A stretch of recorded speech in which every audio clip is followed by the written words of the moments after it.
So for the first question, Deborah, I'd like to ask you, what exactly is crisis management and why is it important for businesses to have a crisis management plan in place? So I really appreciate that question, but let me just start by saying something is crisis management is simply the failure of leadership or an organization to look at the landscape and their business and all interested parties and effectively identify what those risks are ahead of time and plan for the future to simply prevent or what to do to mitigate the impact of a crisis. I find so many leaders, especially large companies, but even the small ones, and the small ones, I want you to listen, is that we as leaders, the company, the entity, your employees, your clients depend on you to have the discipline to, as part of your business planning, look at what are all the possible risks in your business and put together a plan either to prevent risks from happening or crisis happening, or what can you do to lessen or mitigate when they actually have. So while crisis management is what you do in response to a negative impact, such as a pandemic or economic issues or environmental or political, it really comes down to lack of leadership and proper planning.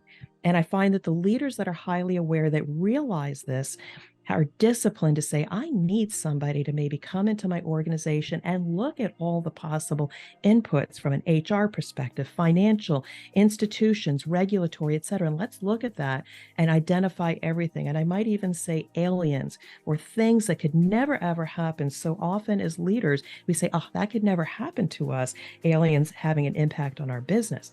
But on the other hand, if we haven't identified it and then said the occurrence is really low, but what happens if an alien comes? Maybe we have to ask them what are their thoughts on business, and we might even learn something. But putting that aside, crisis management is the lack of good planning and discipline as a leader. But when you have a good crisis management plan, you come out far ahead of all of your competition. When you put together the plan in place and people understand it, there is constantly a change or things changing. But when a leader has a plan in place, they can respond to it, not react, but respond responsibly. Your people and your clients will appreciate it, and you will come out of the crisis unscathed or less scathed and have a better result and get back on track to do the work that you're meant to do. So very critical. So many leaders lack the discipline or foresight to even do it. Wow. Now, since you explained it so well, I feel even I am guilty of not planning for crisis in advance because we are new entrepreneurs. So we probably will need to learn from this. Yeah. But if I could respond to that, so the mere fact that you say, I wasn't aware. A leader Yeah. first has to have the awareness that maybe there's something I need to do a little bit different.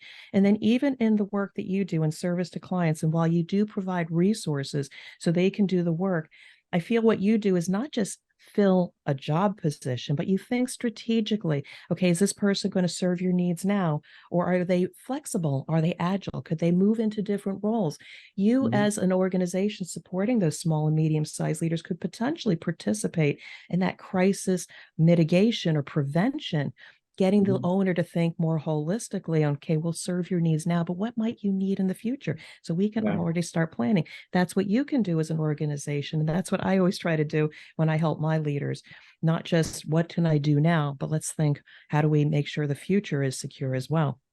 Yes, and especially in these times, it makes so much more sense because we have seen like two crises back to back. So, for example, a virus and then a war.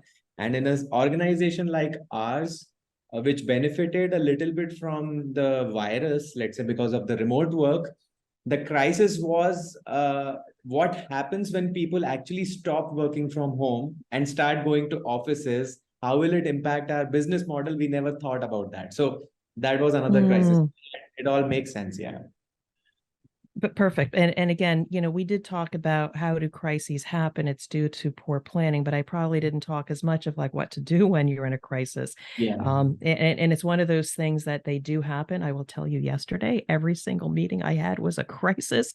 I will tell you at the end of the day, it's leaders need to have at least some self-discipline to not react to what's happening because it sends off bad vibes to the people around you. Sometimes a leader needs to be quiet and reflective and take in what is happening and give themselves a little bit of time before they come forward and help their teams respond to a new situation, a loss of a client, supply chain issue, what have you. A leader has to have certain characteristics and behaviors to manage people and calm people during a crisis. So I just gave you a little bit about how to manage it, but I could probably provide some stories later on. But Yes. thank you so much for the question.